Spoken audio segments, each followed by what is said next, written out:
ಸೌಜನ್ಯ ಸೇವಾ ಆಶ್ರಮ ಟ್ರಸ್ಟ್ ವತಿಯಿಂದ ಇವತ್ತು ಉಚಿತವಾಗಿ ವಿದ್ಯಾರ್ಥಿಗಳಿಗೆ ಶಾಲಾ ಸಮವಸ್ತ್ರವನ್ನು ವಿತರಿಸಲಾಯಿತು.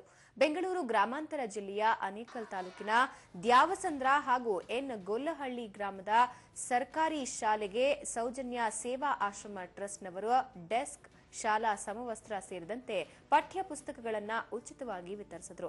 ಈ ವೇಳೆ ಶಾಲಾ ಶಿಕ್ಷಕರಿಗೆ ಸನ್ಮಾನಿಸಲಾಯಿತು. ಇನ್ನು ಕಾರ್ಯಕ್ರಮದಲ್ಲಿ ಸೌಜನ್ಯ ಸೇವಾ ಟ್ರಸ್ಟ್ನ ಅಧ್ಯಕ್ಷ ರಂಗರಾಜು, ರಮೇಶ್ ಹಾಗೂ ಊರಿನ ಗ್ರಾಮಸ್ಥರು ಭಾಗವಹಿಸಿದರು.